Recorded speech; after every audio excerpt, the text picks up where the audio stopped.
Alright, my people, you're welcome back onto this channel. No be small something, no.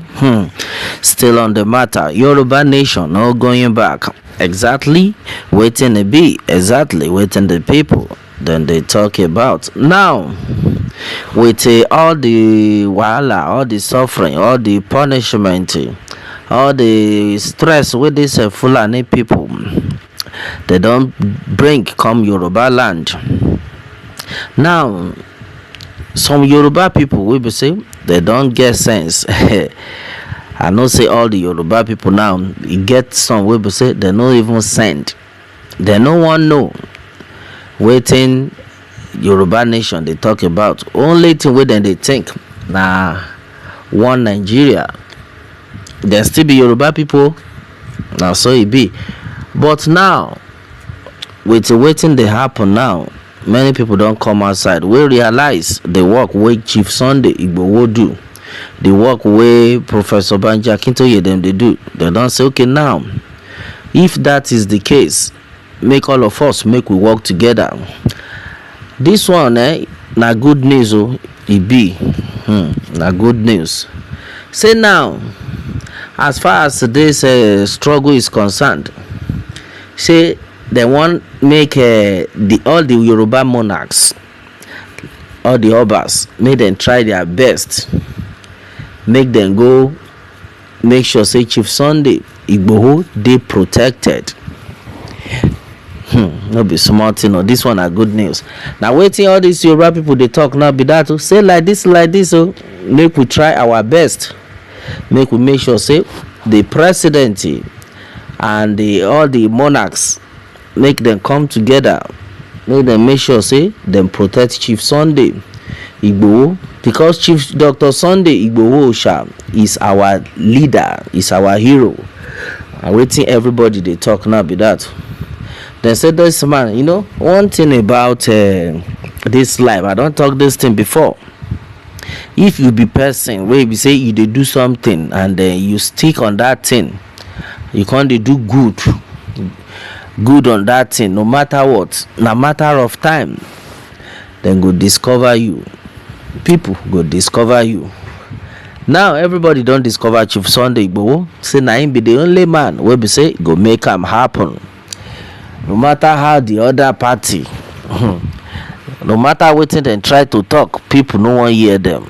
The only person wey all the Yoruba nation agitators 1 year na Chief Sunday Igboho, and they no being fought. I don't talk this thing before.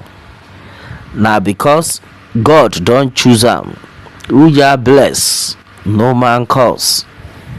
Now all the Yoruba people don't come outside, don't do this one. Say wetin we go do now be say we go call on Tinubu and the Yoruba leaders. They must protect Chief Sunday Igboho to clean our forest before it is too late. Now with waiting this Fulani people, then they talk. They say them don't cage Yoruba land. I don't know whether anybody don't hear them before.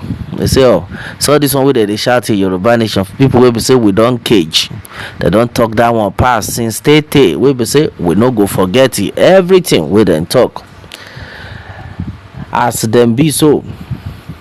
Now only God na him go fit no deal with them. But one thing for sure be say if our Yoruba people cooperate, because now this one we be say I just the year now the thing sweet me well.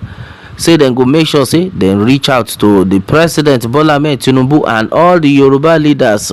Say make them protect Chief Sunday Igboho to claim our forest before it is too late.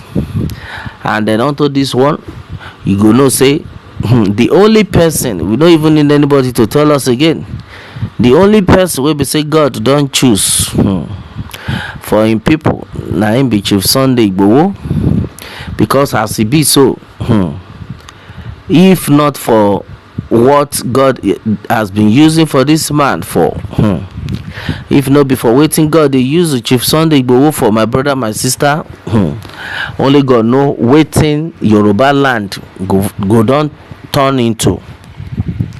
Yeah, so e get one video wey be say all dis Fulani do, wey dem come dey say if dem catch Chief Sunday Igboho, shebi dem say e don come back, say if you believe say im fit dey rescue the Yoruba land, say dem sef dem dey wait for am.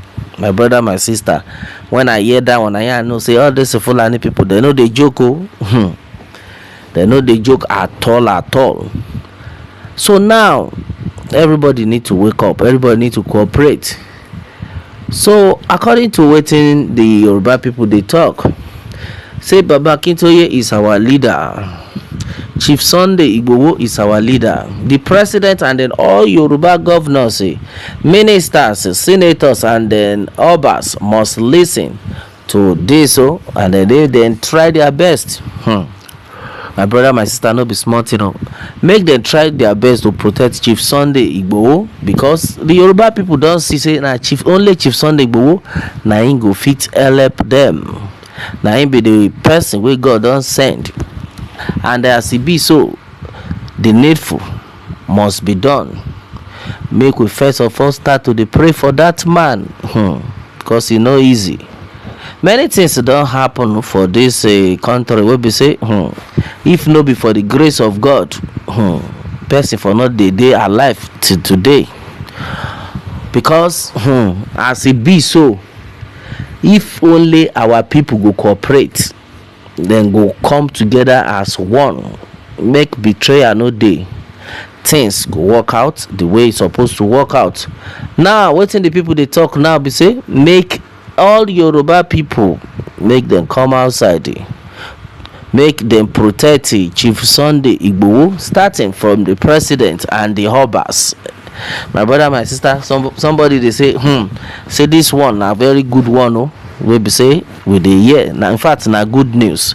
If our obas can think of this, that is to tell you say God dey. Yes, God dey. If dem fit think am, if dem go fit try am, make sure say dem do all these things, make dem cooperate to protect Chief Sunday Igboho.